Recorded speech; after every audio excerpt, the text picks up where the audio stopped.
Have you ever found yourself wanting something, but also not wanting to commit to it? So, my son Harbor, he's in that space right now with crossing guard duty, 2 mornings a week, all year long, standing in the cold. He wants to do it, but he's also not sure that he wants to commit. And as I watched him wrestle with this decision, it got me thinking about how often do we as adults do the same thing? We want to experience, we want the growth, we want the impact, but we also feel the weight of what saying yes actually means. And in today's episode, we're going to dig into why decisions can feel heavy, how to shift from chasing consistency to honoring frequency, and how planning can become a way to tune into your energy instead of fighting against it. Let's do this. Hi, y'all. I'm Dr. Danielle Dick McHugh. I'm a mom, a professor, a recovering overachiever. And today we're going to get into the nitty gritty of decision making, the difference between focusing on consistency versus frequency, and how planning and planners can help us with both of those things. So, my son Harper came home the other day with a slip of paper, and it was requesting students to sign up for crossing guard. And it was kind of funny because I'd had a conversation at the playground with one of the moms after school who was like, "Oh my gosh, my kid signed up for crossing guard. It's awful. Don't let your kids do it if you can." And we are really thoughtful anyway in terms of the activities that our kids do. We're really thoughtful about one, want to protect our time as a family, but we also really want to make sure that our kids aren't learning how to live a really busy life from the time that they're in second grade. So when Harper came home with this slip of paper, I was like, of course, we're going to have to make this decision. And it was clear that he really wanted to be able to do crossing guard. A lot of kids in his class are doing it. And I think that he has gotten to watch the big kids do crossing guard. We walk to school every day. So we use the crossing guards help every day. And he's seen some of the kids that he really looks up to be crossing guards. And so I think he wants to do it. But beyond sort of having that experience, he also recognizes that he's going to have to wake up early. He's going to have to stand out in the cold. And then once you commit, you're committing for the rest of the year. So there is no like, let's do it for a few months and then we're going to switch out. And I watched him really, really wrestle with this decision. We asked him, well, what makes you excited about it? What don't you like about it? Is this worth the commitment? Just as a reminder, you're also doing orchestra right now and Lego League and you're doing ninja. And so is this something that you also want to do? And so we've been having those conversations with him, and I just really watched him wrestle through making this decision. And ultimately, we were guiding him towards making a decision. I did sign the slip, giving him permission to do it. We'll see if he ends up turning it into school today. I think he's going to end up doing it. But we had the conversation, is this a heck yes or no? And he was like, it's not a heck yes. He knew. And I said, well, a lot of times I like to say that if you don't feel that excited about it, then the answer should be no. But you could tell that he was also not quite ready to say no. He wasn't quite ready to let the idea of this go. And golly gee, if I haven't felt that same sort of torture and decision making where I really kind of want to do something, I can't always pinpoint why. But I also know that, so like, I know that saying no feels hard, but I'm not sure why it is that I want to say yes. I think that there's also these ways in which we might have this single decision and it feels monumental. It feels huge. And I was really grateful that I was able to take some of my own planning skills and help them think, well, what have you already committed to? What's your capacity? What is going to be the cost of doing this? And is that cost, worth it because it aligns with your values, right?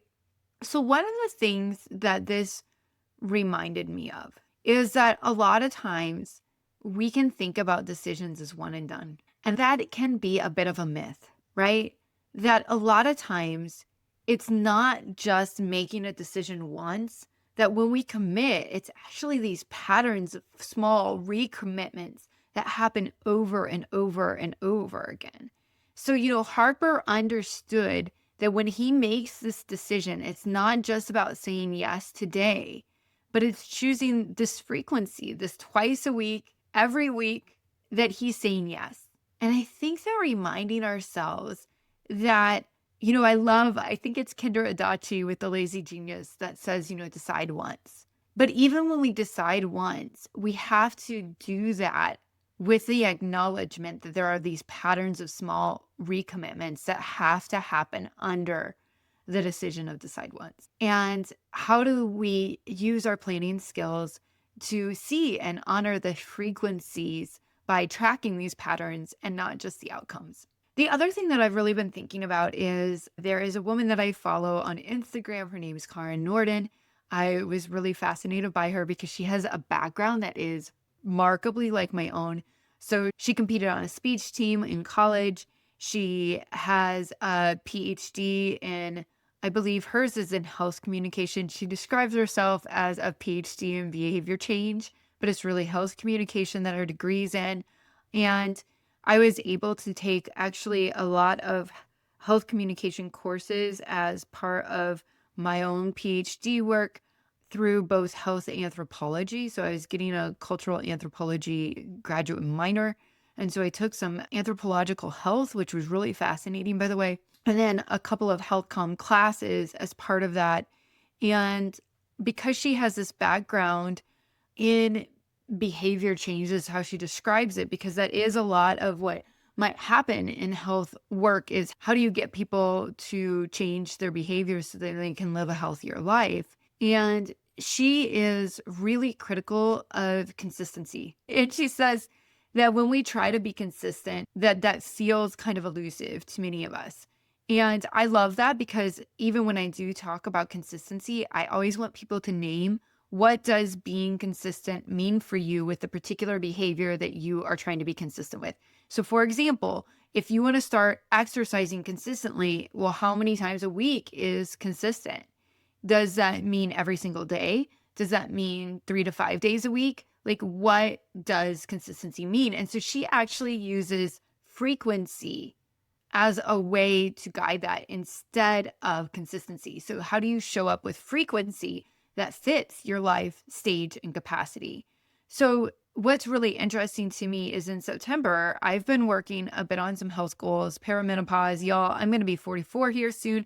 Perimenopause it's hitting hard. It's just been really fascinating. I'm very in tune with my body. I love exercise and movement, but I also really love food. And I joined this Hotworks gym and I get to exercise in a sauna, which feels really flipping good. And then I'm still doing some workouts at home on the other days of the week and, paying attention to my steps and my movement and things like that. But I had this amazing rhythm. I had really good energy and things were going pretty well. And this past week, I got an ear infection and it flattened me. I had no energy. And I also am getting ready. Our family's taking a little getaway to the Dells. And so I'm going to be gone for a couple of days. And so there's two things combined. I know that when I get back from the Dells, I'm going to have to recalibrate. And I'm really trying to rethink this as I didn't fall off track, right? My body was regulating. The rhythm just shifted for a bit. And the idea is to really just find frequency again. And like, what is enough frequency for me? And so that actually reminded me of this term called autoregulation, which is used a lot of times in exercise. So I have heard it popping up recently as actually a response to cycle syncing. So when people sync their workouts to their period, to their cycle, what I've sort of hear people saying is like, yes, that's called auto-regulation. It's listening to your body. It's paying attention to your body and then adjusting intensity accordingly. And that this is something that people have been doing forever. And it's not something that just women should be doing, but for women and our cycles, that really what you're doing is you're using the skill of auto-regulation. And as I've been sort of thinking about that, I was thinking about how we can use our planners, our planning practices and rituals as tools of auto-regulation. So tracking when we're overextended, when do we need to pull back? When do we need rest? And for me, planning has never really been about discipline. It's always been more about a dialogue with my energy. And so thinking about planning as a practice in auto regulation and those weekly reviews being a really like a tool of auto regulation has been just kind of something that's been circling in my head lately. I also wanted to tell you, I love planners. It's planning season. And so you're going to see all these planners start to be available. I know I'll probably lose hours of my life to watching YouTube of people reviewing planners. I love, love, love planners. I do have a 2026 weekly planner that's going to be available through Plan Goal Plan. I'm really excited about that. I should have hopefully the hard copy soon so that I can start sharing some pictures of it, do like a walkthrough video for you, all of that fun jazz. But if you're interested in that, I'll make sure that I put a link so that you can jump on the wait list.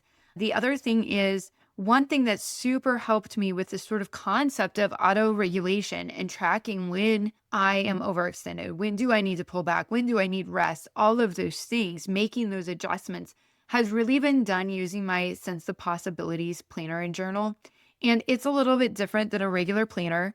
It's basically going to help you set your goals, help you break down your goals, and then it's going to have weekly sort of previews and reviews, as well as monthly reviews and quarterly reviews to help you kind of check in.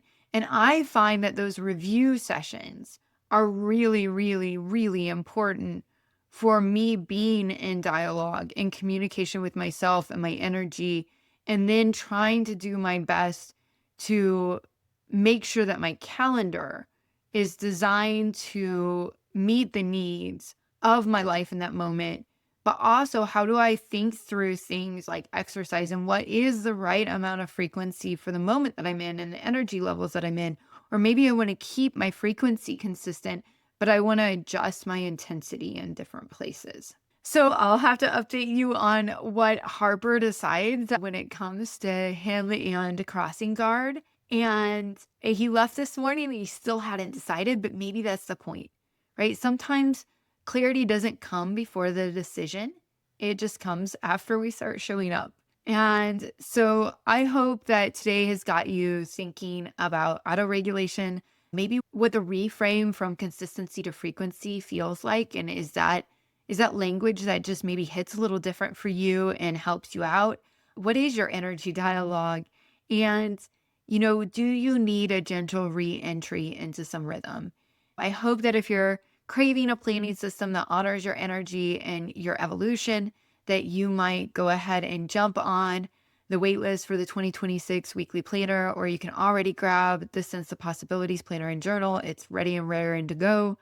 I hope that you have awareness of what kind of energy you need to move through this week, that you might be able to support the frequencies that you've been looking for, craving, striving towards in your life.